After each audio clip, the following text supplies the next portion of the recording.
1 Kings chapter 6. So 480 years after the Israelites totally dipped out of Egypt, in Solomon's 4th year as king, during Ziph, that's the 2nd month, he finally kicked off construction on the Lord's pad. The crib Solomon built for the Lord, it was 60 cubits long, 20 wide, and 30 cubits tall. Pretty massive. The front porch, 20 cubits long to match the width of the house, and 10 cubits deep. You know, for maximum entrance vibes. He added narrow windows too, just a little holy natural light situation. Around the outside, he built rooms all the way around, like a holy hallway that wrapped the temple in the inner room, aka the oracle. Total wraparound loft energy. The bottom rooms were 5 cubits wide, the middle 6, and the top ones were 7. Why? 'Cause he built little ledges, so the beams wouldn't mess with the temple's main walls. Smart, right? And get this, all the stone was pre-cut before it even showed up, so zero hammering, sawing, or metal clanking during the whole build. Total peaceful construction vibes. The middle room had a door on the right side. There were twisty stairs going up to the 2nd floor and then on to the 3rd. So Solomon built it up, finished it strong, and covered the whole place with cedar beams and fancy boards. Then he added extra rooms around the whole house, 5 cubits high, and laid cedar beams on top to rest them. Then the word of the Lord totally came to Solomon, saying, "About this house you're building, if you like, walk in my vibes, follow my rules, and do what I say, then I'll totally chill with the people of Israel, and I'm not ditching them. I'm sticking around." So Solomon just kept grinding and finished building the house. Inside, he lined the whole thing with cedar boards, walls, floors, even the ceiling. The floor got fir-wood planks, giving major mountain lodge energy. He also built out a 20-cubit section inside, decked out with cedar top to bottom, for the oracle, aka the most holy place. Talk about sacred interior goals. The main room, the part before the oracle, was 40 cubits long, spacious, chill, and full of reverence. All the cedar inside had detailed carvings, like buds and blooming flowers. Pure with aesthetic, no stone in sight. And he prepped the inner room, the oracle, to be the VIP spot for the Ark of the Lord's Covenant. So the inner sanctum, the oracle, was totally a cube, 20 cubits in every direction. And Solomon? He blinged it out with pure gold. Even the cedar altar got the golden glow up. He went all in, dude, overlaying the whole inner zone with gold. Then he hung these totally fancy gold chains in front of the oracle, and yep, those got gilded too. Basically, if you could see it, it was golden. The altar by the oracle, gold. The walls, gold. The vibes, priceless. Inside the oracle, he crafted 2 gnarly cherubim out of olive wood. Each one was 10 cubits tall. That's seriously majestic. Each cherub had wings that stretched 5 cubits on each side, a full 10 cubits from tip to tip. Talk about wingspan goals. The 2nd cherub was exactly the same, like total twinsies. Yep, both cherubs were 10 cubits high. Symmetry for the win. He placed them in the most sacred part of the temple. Their wings spread out, touching opposite walls, and in the middle, their wings touched each other. Super celestial.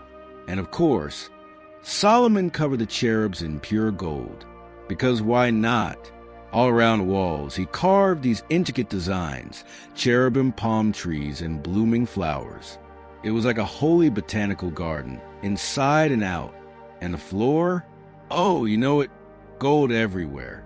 Front to back, inside and out, drip in. For the entrance to the oracle, he made olive wood doors. The frame and sides were 1/5 of the wall height. Fancy math, huh? The double doors were olive wood too, decked out with carvings of cherubs, palm trees, and flowers. Then, yep, he gold-plated that work like a sacred surfboard. He also built doorposts for the main temple entrance from olive wood, 1/4 the wall height. The main doors were fir wood, with each one folding in two like double flip panels. Functional and fabulous. They got the deluxe carving treatment. Cherubs, palm trees, flowers, and then a smooth coat of gold pressed into all that epic detail. Then he built the inner courtyard with 3 rows of carefully cut stone and a row of cedar beams. A classic mixed material moment. So, in the 4th year, during Ziph, that's the 2nd month, they laid the foundation of the Lord's house. Total groundbreaking moment, literally. And after 7 years of non-stop divine design, in Bo, the 8th month of the 11th year, the temple was totally done. Every detail, every cubit, like major heavenly real estate complete. 1 Kings chapter 7. So Solomon spent 13 years building his own palace, and honestly, it was next level finished. He also whipped up this gnarly place called the House of the Forest of Lebanon. It was 100 cubits long, 50 wide, and 30 high, with rows and rows of cedar columns and beams. Real forest core aesthetic. The roof? Totally covered in cedar beams laid across 45 pillars. That's 15 per row, bro. He added windows in triple-decker rows, so light could bounce off light, all symmetrical and sun-kissed. Every door and doorway was square-shaped, and the window setup was like a light grid, 3 levels deep. He built this amazing porch with pillars, 50 cubits long and 30 wide. There was another set of pillars and a mega beam in front of that. Total power entrance. Then he added a special porch just for judging, called the Porch of Judgment. From floor to ceiling, it was all decked in cedar. Serious boss energy. His private pad had its own inner courtyard that matched the porch vibe. And for Pharaoh's daughter, his queen, she got her own house, styled just as fab. All these spots were built with fancy custom-cut stone, sliced smooth inside and out, from the base all the way to the trim. Even the outer courtyard got the VIP treatment. The foundation stones were massive and bougie. Some were 10 cubits, others 8, like giant Lego blocks, but for royalty. And above that, more epic stones, plus cedar beams to tie it all together. So classy. The big courtyard wrapped around with 3 rows of hewn stone and 1 row of cedar beams. Same design as the Lord's temple and Solomon's porch. Style consistency, you know? Then Solomon hit up Hiram from Tyre and was like, "Bro, I need your artisan vibes." Hiram was a super skilled dude. His mom was from Naphtali and his dad was a brass master from Tyre. The guy had mad talent, total brass whisper energy. He cast 2 towering brass pillars, each 18 cubits high and 12 cubit around. Talk about statement pieces. Then he crafted 2 epic brass crowns, aka chapters, for the tops of the pillars. Both were 5 cubits high. Super ornate, regal vibes. He added these artsy checkerboard and chain link designs, like golden nets, 7 per crown. So extra, but in a divine way. Around the tops, he placed 2 rows of carved pomegranates to dress up the chapters. Fruity, fab, and full of flair. The chapters up top were styled like lilies, for cubits tall. Floral royalty for Real, above the belly part near the network. He added more pomegranate bling. 200 total, arranged in these rad, swirly rows. That's next level garden core. So he totally set up those big pillars in front of the temple porch. The right one was named Jachin, which is like, he's an established stuff. And the left one, he called it Boaz, meaning whoa, strength vibes. And the tops were decked out in lily-style decor, super delicate and floral. Pillar project, complete. Then he made this massive molten sea thing, like 10 cubits across and round like a giant tub, 5 cubits high, and a 30 cubit circumference. Full-on epic spa energy. Under the rim were knobs, yeah, like cute little carved ones, 10 per cubit, circling all the way around. They were cast in 2 rows. Fancy work, all molded together. The whole sea stood on 12 beefy oxen statues. 3 looking north, 3 west, 3 south, 3 east. The bowl sat on top and all their behinds facing like, "We got you, big bowl." It was as thick as a handbreadth and had this goblet-style rim, like flowers. It held 2,000 baths, totally splash-worthy. Then he made 10 brass bases. Each one was 4 cubits long and wide, and 3 cubits tall. Think, furniture meets sculpture. The design was pretty intricate. Bordered panels between supports, like a Pinterest-worthy structure. On the panels, lions, oxen, cherub angels.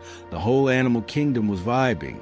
There were little artistic touches under them too, like bonus brass swag. Each base had 4 brass wheels and solid brass plates, with corner attachments. The wash basins had molten supports on the sides too. Solid craftsmanship. Dude. The top opening was a cubit wide, with rounded detailing above. Everything had engravings, squared off, not rounded, geometric style FTW. Under the panels were 4 wheels, all attached to axles, like temple chariots, but make it stationary. The wheels were totally chariot style, axles, hubs, rims, and spokes, all cast in one gnarly piece. Each base had 4 corner supports, and the supports were part of the base, not just stuck on, super seamless. On top of each base was a half-cubit circular rim, and the ledges and borders matched the rest. Like, design cohesion, bro. He even carved cherubs, lions, and palm trees on panels and ledges, with perfectly sized eats. Artistic vibes on max. So he made all 10 bases this way, totally identical, like a matching temple collection. Then he made 10 bronze wash basins. Each held 40 baths and was 4 cubits across. Each one got its own matching base. A full-on divine spa lineup. He lined up 5 of the bases on the right side of the temple and 5 on the left. And he placed a sea on the southeast side, where the sun totally hits. Prime real estate. Hiram also made the wash basins, the shovels, and the bowls. And just like that, dude finished all the work he was doing for King Solomon and the Lord's house. That included the 2 epic pillars, the 2 bowl-shaped tops, chapters, on them, and the 2 mesh-like networks to dress up those bowls like heavenly jewelry. So there were 400 pomegranates, no joke, split into 2 rows for each of the 2 decorative mesh networks that totally blinged out the bowls on top of the pillars. And don't forget the 10 fancy bases and the 10 matching bronze bathtubs that sat on them. Temple spa vibes for sure. Plus 1 giant sea bowl with 12 oxen, holding it up like beefy bronze lifeguards. Oh, and all the pots, the gold shovels, and those bougie bowls. Hiram made every single one for King Solomon, and they all sparkled like righteous brass. They were all cast like old school style in the clay fields of the Jordan Valley, right between Sukkot and Zartan. Earthy and epic. Solomon didn't even bother weighing all the stuff. There was just so much of it. Like, who's counting at that point? He made all the holy gear too, the golden altar and that super iconic gold table for the showbread. You know, the sacred snacks. Then came the pure gold candlesticks. 5 on the right, 5 on the left of the inner room, with golden flowers, lamps, and gold tongs for adjusting those flames in style. Also the golden bowls with trimmers, sprinkle basins, spoons, and incense burners were all pure gold. Even the door hinges, yep, gold again, for the inner sanctuary and the main temple doors. And when it was all done, Solomon was like, boom, mission accomplished. He moved in all the legendary stuff his dad, King David, had set aside, the silver, the gold, and all the precious vessels, and placed them in the temple's treasure vault. 1 Kings chapter 8. So King Solomon called up all the major players in Israel, the elders, tribe leaders, and the OG family heads, to meet him in Jerusalem to move the Ark of the Covenant from the city of David, aka Zion. Everyone from Israel showed up for the party. It was during the big feast month, Ethanim, which is the 7th month. Total holy vibes. All the elders rolled in and the priests were like, okay, time to carry the ark. And they did. They hauled up the ark of the Lord, the tent where everyone used to meet God, and all the sacred gear too. The priests and Levites took care of it like pros. King Solomon and this massive crowd of Israelites were there too, sacrificing sheep and oxen, like so many they couldn't even count. It was next level epic. Then the priests brought the ark into its new crib, the most holy place, right under the wings of the gold cherubros. The cherubims had their wings stretched out all majestic and stuff, covering the ark and its poles from above. They even pulled the poles out a bit, so you could kind of see the end sticking out in the inner room, but like not from outside. And yeah, they're still there to this day. Inside the ark, just the 2 stone tablets Moses put there at Horeb, the ones with the OG covenant God made with Israel after the Egypt escape. And when the priests pieced out the holy room, this wild cloud straight up filled the Lord's house. It was so thick that the priests were like, nope, and couldn't even stand to serve, cause the glory of the Lord totally took over the space. Then Solomon was like, the Lord said he'd chill in dark clouds. So I built you a super rad house to crash in forever, where you can totally vibe. Then he faced the whole crowd of Israel, threw out blessings like confetti, and everyone stood up wide-eyed and reverent. Praise be to the Lord, the God of Israel, he said, who promised my dad David with his mouth and came through with his hands. From the day I rescued my peeps from Egypt, I never picked a city for my name's house, but I did pick David to lead my squad. And my dad David's dream was to build a house for the Lord God of Israel. But God was like, I love that you want to build me a house, a +4 effort. But you're not going to build it. Your son is. He's the dude I picked to make it happen. And boom, God came through. Now I'm king instead of my dad, just like God said. And I built this house for the name of the Lord God of Israel. And I made a special spot in there for the ark, the one with the covenant that God made with our forefathers when he brought us out of Egypt. So like, Solomon stood at the altar in front of the whole crowd of Israel, stretched out his hands toward the sky, and he was like, Lord, God of Israel, you're totally unmatched. Like, no God in the heavens or on earth even comes close. You keep your promises and show major mercy to the ones who walk with you full on in their hearts. You totally came through for my dad, David. You said it with your mouth, and boom, now it's reality. So now, Lord God of Israel, please keep that rad promise to my dad, that someone from his fam will always sit on the throne, as long as they stay true to you like he did. So now, big ass, make it official. Let what you told my dad become 100% verified, signed, sealed, and delivered. But like, can the ultimate God really live on earth? I mean, even the sky and mega heaven can't hold you. So how's this house gonna? Still, listen to my prayer, okay? I'm totally begging, Lord my God, hear me out today. Let your eyes be glued to this place, like 24/7. This house where you said, my name's gonna chill here. Hear me when I pray facing the spot. And not just me. When your people pray toward this place, hear us from your heavenly digs and like, forgive us, okay? If someone wrongs their neighbor and swears an oath at your altar here, then please hear from heaven and sort out. Call out the baddies and back up the good guys with justice. And when we totally get wrecked by enemies because we messed up, but then turn around and pray to you in this house, please forgive us and bring us back to the land you gave our ancestors. When the sky totally locks up and there's zero rain because we blew it, but we pray toward this place and own our mistakes, then hear us from heaven, forgive us, and show us the right way to go. And like, send the rain again, cause this land is your gift to us. If we get hit with like famine or plague, or if gnarly bugs show up, locusts, mildew, the whole pesty crew, or if enemies surround our cities, or like bad health breaks out, and anyone prays from their heart, knowing their own drama, and stretches their hands toward this house, Then please hear them from heaven, forgive and help out. Give everyone what's right for them, 'cause only you, Lord, know what's truly in our hearts. Do all this so we'll totally respect you every single day we're alive in this land you gave our forefathers. And hey, when some rando from another country shows up, 'cause they've heard how epic your name is, like, they'll hear about your amazing power and those outstretched miracle arms, and they come here to pray toward this house. Please listen to them too.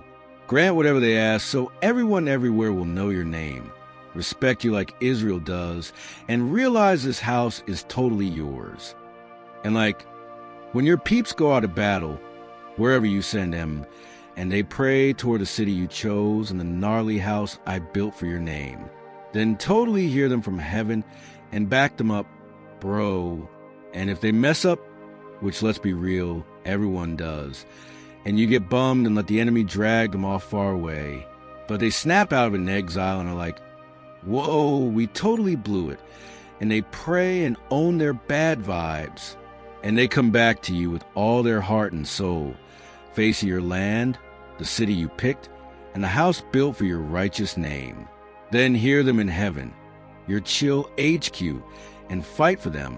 Lord, forgive their bogus sins and all the mess they made, and soften the hearts of their captors, so they go easy on them. 'Cause these are your peeps, your chosen crew, who you brought out of Egypt, like straight out of that iron furnace life. So please keep your eyes wide open to their prayers and mine too. Like, listen when we cry out for help. You picked them out of all the nations to be your special crew, just like you told Moses when you rescued our forefathers from Egypt. O Lord God. So when Solomon finished this totally epic prayer, he stood up from kneeling at the altar, hands raised to the sky, and he blessed all of Israel, shouting out, "Bless the Lord, who totally gave our people some chill time, just like he promised. Not one single word of his good vibes has failed. May the Lord our God be with us, just like he was with our ancestors. Don't ghost us, God. Help our hearts lean in your direction, so we keep walking your ways and following your rules and righteous codes. Let my words always hang close to you, Lord, day and night, so you've got our back 24/7. That way, everyone on earth will know the Lord is God. There's literally no one else, period. So like, let your heart be 100% with the Lord. Stick to his commandments and walk his path, just like we're doing today." Then the king and all of Israel went all in and gave peace offerings to the Lord. Solomon offered up 20,000 oxen and 120,000 sheep, total dedication vibes, dude. That same day, he turned the center court into a holy hangout, 'cause the bronze altar was way too small to handle all those offerings. And he threw this massive 2-week party. People from all over Israel came, from Hamath to the Egyptian river, just vibing before the Lord for 14 days straight. On day 8, he sent everyone home. They were stoked, totally blessed the king, and went back to their tents with hearts full of joy over all the wonderful stuff the Lord had done for David and Israel. 1 Kings chapter 9. So like, when Solomon totally wrapped up building the Lord's gnarly house in his own chill palace, plus every rad thing he'd been dreaming to do, the Lord showed up again, like, same way he did at Gibeon, deja vu divine style. And the Lord was like, dude, I totally heard your prayer. This house you built, I'm claiming, like, my name's gonna live here forever. My eyes, locked in. My heart, fully vibing here 24/7. If you stay on the path like your pops David, heart full of truth, walking upright, keeping my commandments and all that holy jazz, then boom, you're thrown over Israel, locked in forever, just like I promised David. Total dynasty energy. But if you or your kiddos bail on me, ghost my commandments, and start cruising on fake gods, I'm straight up kicking Israel out of the land I gave him. This holy hangout you built, I'll yeet it from my sight. People be like, whoa, what happened? And Israel be the punchline of every joke. And when folks pass by the ruins of this once lit temple, they'll be like, yikes, what did the Lord do to this land and house? And others will totally answer, because they ditched the Lord who rescued them from Egypt. Instead, they vibe with bogus gods and serve them. So the Lord dropped a hammer on them. So yeah, after 20 years of construction hustle, Solomon finally finished the Lord's house and his own baller pad. Hiram, king of Tyre, had totally supplied Solomon with primo cedar for wood and tons of gold. Like, whatever Solomon's heart wanted, Hiram delivered. So Solomon gifted Hiram 20 cities in Galilee as a thank you package. But when Hiram rolled out from Tyre to check him out, he was like, bro, what even are these towns you gave me? Kinda weak, my dude. So Hiram called the area Kabul, and that name just stuck. Still, Hiram sent Solomon 120 towns of gold. 'Cause gold's gold and vibes are vibes, even when the cities are kinda meh. So here's why King Solomon rounded up a bunch of peeps for work. He had major construction goals. The Lord's pad, his own epic palace, the Millo, and the gnarly wall around Jerusalem, plus Hazor, Megiddo, and Gezer, total Reno Central. Backstory alert. Pharaoh, king of Egypt, cruised up and toasted Gezer with fire, wiped out the Canaanite squatters, and was like, surprise, gifting the land to his daughter when she married Sali. So Solomon was like, let's glam up Gezer, and also went full HGTV on Bethron the Lower. Oh, and he didn't stop there. He decked out Baalath, and that desert outpost Tadmor too. Basically, he built a whole network of storage cities, chariot cities, horse ranches, anything he wanted in Jerusalem, Lebanon, and all over his turf. Dude had vision. The leftover peeps from the Amorites, Hittites, Perizzites, Hivites, and Jebusites, aka not Israelites. Yeah, they stuck around. Their descendants weren't totally wiped out. So Solomon was like, hey, new workforce, and put them on tribute duty as lifelong workers. It was still a thing even now. But he didn't turn his own people into slaves. Nah, the Israelites with muscle, warriors, managers, leaders, commanders, and chariot dudes. Solomon had 550 supervisors, keeping an eye on all the hard hats, making his projects pop. Eventually, Pharaoh's daughter moved from the city of David into her super custom house Solomon made just for her, and then he got back to building Millo again. Busy dude. 3 times a year, Solomon went full ceremonial mode, offering burnt and peace offerings, lighting up incense, and making sure everything at the Lord's altar was totally in order. House equals complete. Oh, and Solomon started a shipping biz, built a whole fleet at Eziongeber, right by Elath, near the Red Sea in Edom. So nautical. Hiram was like, I got you, and sent over some sea-slaying sailors to team up with Solomon's crew. The squad cruised Ophir and scored a mega haul of gold, 420 talents, bro, and brought it back to King Solomon. Talk about treasure vibes. 1 Kings chapter 10. So the Queen of Sheba totally heard about Solomon's mega fame, especially about how he was vibing with the Lord, and she rolled up to test him with some seriously tough questions. She came in hot to Jerusalem, full-on entourage status, camels, spice racks, tons of gold, and blinged-out stones. And when she got to Solomon, she spilled her guts about everything she was wondering. And Solomon? Dude had answers for all of it. Nothing stumped him. Zero. Nada. When the Queen of Sheba scoped out his big brain energy and saw his palace, plus the epic food spread, the glam squad of his servants, the next level outfits, the cupbearer's vibe, and how he climbed the steps of the Lord house, girl was literally breathless. Whoa. She looked at the king and was like, okay, so not gonna lie, I totally heard the rumors in my homeland about how legendary you are, But I didn't fully believe them till I saw it with my own eyes.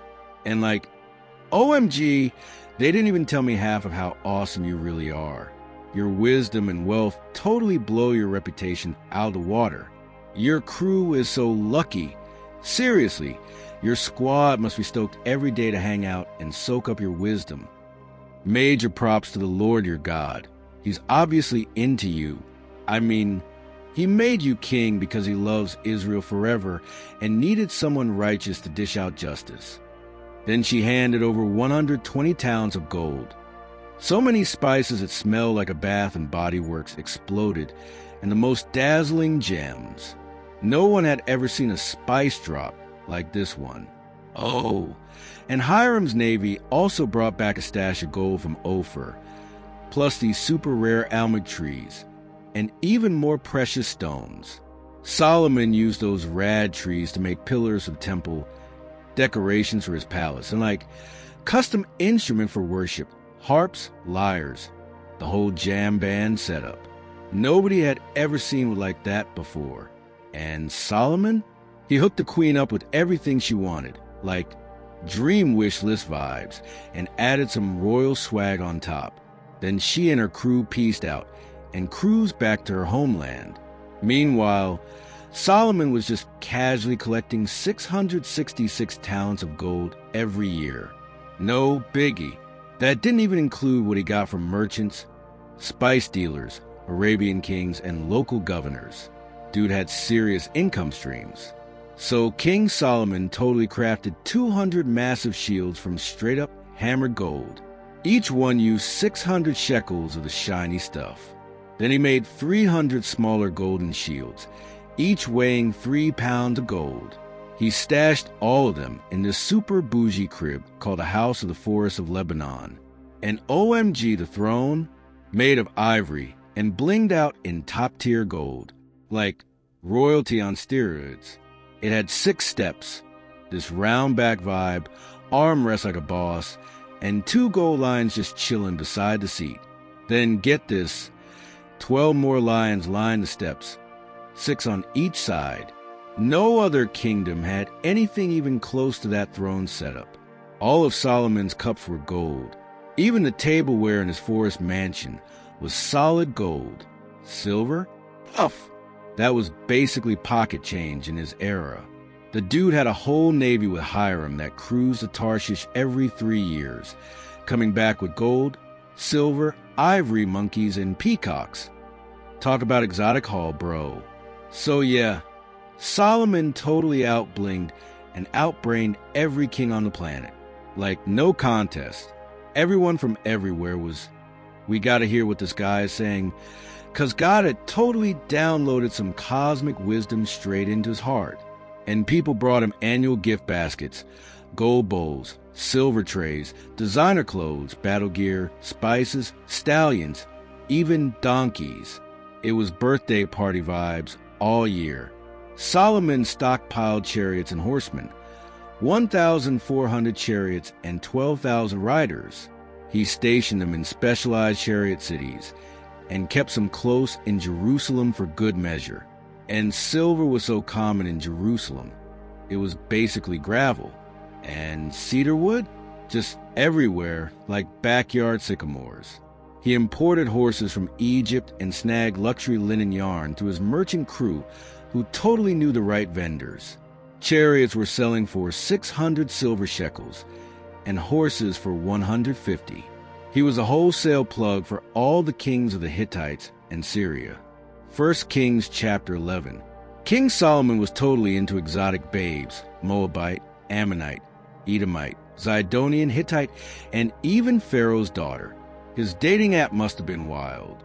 But God told the Israelites, no hookups with those nations, they'll lead your heart astray. But Solomon, he was so in love, he couldn't help himself. Man had 700 wifeys with royal titles and 300 side chicks. That 1,000 women. And yep, they turned his heart away big time. When Solomon got older, the ladies fully rerouted his vibes toward fake gods. His heart was not aligned with the Lord anymore, not like his dad, David. So Solomon started vibing with Ashtoreth, the goddess of the Zidonians, and Milcom, who was a mega cringe idol from Ammon. He did some seriously bogus stuff in God's eyes, totally goes to the Lord, and didn't even follow him all the way like David did. Then Solomon built a whole shrine for Chemosh, Iu, the Moabite horror, and also for Molech, that super cursed Ammonite abomination. Like, seriously, dude? And he didn't stop there. He did the same for all his foreign wives, who were out there lighting incense and doing rituals to their bogus deities. Yikes! God was super mad at Solomon for flaking on him, especially after he appeared to him twice, which is the ultimate VIP experience. God was clear, no chasing other gods. But Solomon didn't listen. Total rebellion moment. So God was like, okay, since you majorly broke our agreement and ghosted my commandments, I'm yanking the kingdom from you, and I'm handing it off to one of your servants. But I won't do it while you're still vibing on the throne for David's sake. I'll take it out of your son's hands instead. Still, I won't strip the whole thing. Your son will keep one tribe, just because of David and my forever crush on Jerusalem. Then God stirred up drama. Hadad the Edomite started rising up as Solomon's enemy. He was royal blood from Edom. Flashback. When David had beef with Edom, Joab the general went there to give all the fallen bros a proper burial. But also, he wiped out all the guys in Edom. He camped out there for 6 months with the Israelite squad, until the place was dude-free. Hadad was just a little grom at the time, but he bounced with some of his dad's crew and made a break for Egypt. They cruised out of Midian, stopped by Paran, picked up some bros, and headed to Pharaoh in Egypt. Pharaoh hooked him up with a place, meals, and even some land. VIP treatment, for sure. So Hadad totally scored Pharaoh's favor, like big time. And Pharaoh was like, bro, marry my wife, sis. And Hadad was like, righteous. She had a son named Genubath, and Queen Tophanes raised him right in the palace with Pharaoh's own sons. Talk about royal daycare. When Hadad got the gossip that David had passed and Joab was no more, he was like, Pharaoh, dude, I gotta head home. Let me dip out to my homeland. Pharaoh was all, wait, bro, what have I not given you? Why bail now? And Hadad was like, everything's chill, man, but like, I just need to go, you know? Meanwhile, God stirred up another total nemesis, Rezin, son of Eliada. He bailed on his boss Hadadezer, king of Zobah. Rezin gathered some dudes, went rebel leader mode, and took over in Damascus. DIY king vibes. So this guy Rezin was beefing with Israel forever, always stirring the pot, even while Hadad was doing his own shady stuff. Double drama. Enter Jeroboam, son of Nebat, a hard-working Ephathite from Zerida. His mom, Zeruiah, was a widow, but this dude, totally bold and gutsy. Here's the tea. Jeroboam got salty when Solomon started building Millo and fixing up his dad David's city. Dude had thoughts. But Solomon was like, yo, this guy works hard, and made him boss of the whole crew working for the house of Joseph. One day Jeroboam's cruising out of Jerusalem, and boom, Prophet Ahijah shows up wearing a crisp new cloak. Just them, in a field. It's about to go down. Ahijah grabs his fresh outfit and rips it into 12 pieces. Drama. Then he goes, take 10. Bro, God's giving you most of the kingdom. Totally real. Solomon's kid gets to keep 1, 'cause David and Jerusalem are like sacred faves. They ditched me, partied with Ashtoreth, Chemosh, Milcom, all the EW gods, and forgot how to walk my way like David did. But I won't yank the kingdom from Solomon personally. He gets a pass cause of David, my ride or die. But his kid? I'm handing 10 tribes to you, Jeroboam. Congrats, you're the new dude. And Solomon's son keeps 1 tribe. So David's light stays on in Jerusalem, the city I picked to rep in my name. You, Jeroboam, You're going to rule everything your heart ever dreamed of. Major glow up. Just follow the vibe, keep my laws, be chill like David, and I'll totally back you. I'll build you a forever house, bro. David's fam's gonna get humbled, but it won't be forever. Just a little timeout. Solomon heard all this and went full rage mode. Tried to kill Jeroboam, but Jeroboam was like, nope, and bolted to Egypt to crash with King Shishak until Solomon was permanently offline. If you want to know everything Solomon did, like his epic wisdom mega projects, it's all written in the book of Solomon's Acts. Total legacy scroll. King Solomon ruled over all Israel from Jerusalem for 40 years. That's 4 decades of gold, glam, and girl drama. Then he passed on, got buried in City of David next to his dad, and boom, his son Rehoboam snagged the crown next.